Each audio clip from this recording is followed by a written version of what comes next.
地球の皆さんこんにちは、月くんと申します。今日は特殊な関係性のウルトラマンたちという動画です。どういうことかと言いますと、普通ウルトラマン同士の関係性って結構上下関係に厳しいイメージがあるじゃないですか。まあ厳しいというか勝手にそうなっているというか、血のつながりはなくても芸人みたいに兄さんって呼んだりしますし、あとは光の国には先生とか教官っていうポジションがあったり、宇宙警備隊というちゃんとした組織がある以上自然とそうなっていくのが一般的だと思うんですよね。まあほとんど全員にタメ口で話す彼以外は。そんなウルトラマン同士の関係性において一部例外的な特殊な関係性のコンビがいるわけですよ。そんなウルトラマンたちを今回3組チョイスして、なぜそうなったかとかも含めて紹介していこうと思います。他にもいるんですけど今回は3組の紹介をしていこうと思います。はい、まず1組目はウルトラマン光とウルトラマンメビウス。この2人は最終的にウルトラ兄弟の10番目と11番目というはちゃめちゃに栄誉あるポジションについたわけなんですけど、まあエンペラ星人を退けたんで当然だと思うんですけど、メビウスが10番目で光が11番目なんですよね。で、ウルトラ兄弟ってご覧の通りどんどん後輩が下に追加されていくシステムなんですよね。年齢もどんどん下がっていって、後輩ウルトラマンは先輩のことを兄さんって基本的には呼ぶんですけど、でメビウスまで順調に来て次光なんですけど、皆さんウルトラマン光の年齢ってご存知ですか？そうだね、22000歳だね。なんでやねん。よりによって一番下が上から2番目の年齢やないかい。真ん中の兄さん方気まずいやろ。長男のゾフィーとほぼ同期みたいな設定までちゃんとあるんですよ。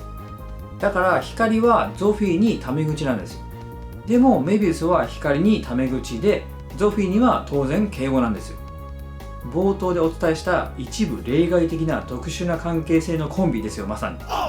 なんでこんなことになったかというと、光はもともと光の国のエリート科学者で超重要人物だったんですよ。でもいろいろあって全てを投げ出して光の国から出ていってしまうんですよ。で、ある違う場所で生活してたんですけど、そこをある生命体に滅ぼされてしまうんですよ。で、そいつマジぶっ殺すってなって復讐者ハンターナイト剣に姿を変えてしまうんです。そしてその姿でメビウス任期中の地球にターゲットの生命体を追ってやってきて、メビウスと出会います。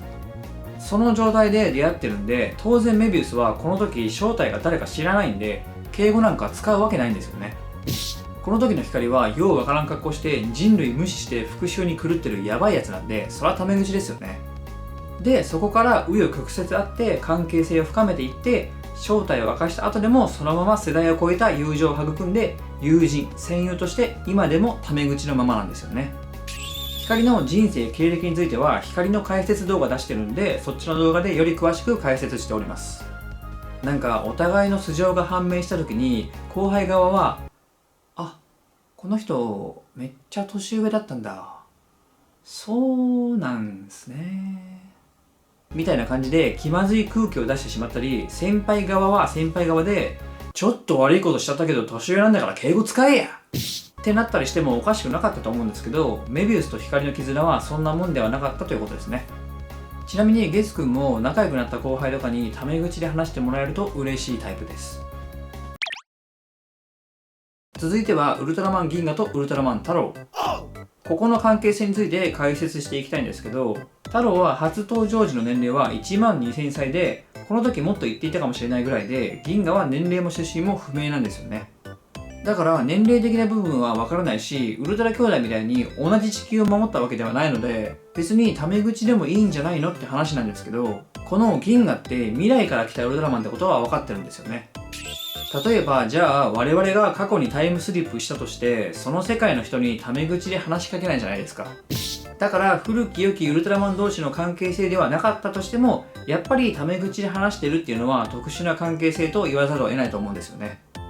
ではこのコンビがなぜそうなったかというと、大きな理由としてはやっぱりこのウルトラマン銀河の舞台となった宇宙にこれまでウルトラマンがいなかったということがでかいと思います。早田もウルトラマンと初めて出会った時にタメ口だったように、ウルトラマンのことを知らないとただの得体の知れない宇宙人ですからね。ましてや銀河の変身者である光と太郎が初めて出会った時、太郎はスパークドールズだったんで、なおさら威厳もないし可愛いし、太郎も結構明るい性格なんで、そうなって当然だったと思うんですよね。しかも銀河の変身者である光は陽キャでかなりコミュ力が高くてフランクないいやつなんで、必然的にそうなった感じですね。月くんは実は無印銀河はしっかり最初からリアタイしたわけではないので、初めて光が太郎とか言って呼び捨てしてるのを見た時、おいおい大丈夫かこれとか思ったんですけど、本編見て納得しました。で、ここまで銀河というより光と太郎の関係性について話してきました。ニュージェネ以降の憑依型のウルトラマンって変身者の人格とウルトラマンの人格が別々に存在していることが多くて、銀河もそうなんですよ。なんだかんだ言って光がタメ口なだけで銀河は礼儀正しいんじゃないのと思った方、秘宝です。太郎に君は何者なんだとか、未来から来たウルトラマンなんだなみたいに問いかけられた銀河は、それに対してガチフルムチをかましています。もうタメ口とかいう次元じゃないです。無視です。銀河は無口なキャラですからね。そういうのも含めて特殊な関係性の銀河&光と太郎でした。最後はウルトラマンジードとウルトラマンゼロ。ここもまあ特殊ですね。年齢で言うと何千歳も離れていて、ウルトラマンとしても後輩であるはずのジードはゼロのことをゼロって呼んでます。さっきの銀河とほぼ同じで、この世界にもウルトラマンが正義の味方でたくさんのウルトラ戦士がいてみたいな M78 ワールドとか我々の世界にあるようなウルトラマンに対する基礎知識みたいなものがほとんどないんですよね。ウルトラマンって本当にいるんかなぐらいの感じで、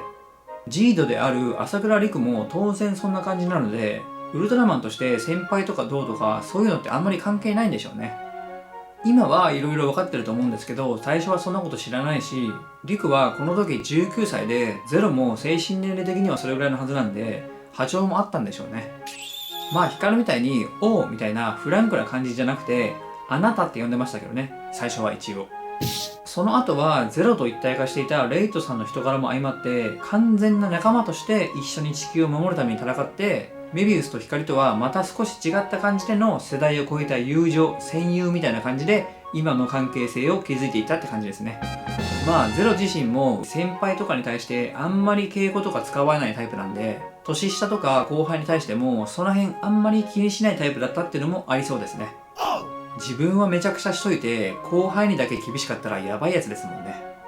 他にもレオとセブンの関係だったり、オーブが X には敬語だけど X の変身者の第一にはタメ口とか特殊なケースって他にもあるんですけど、今回はこの辺にしときます。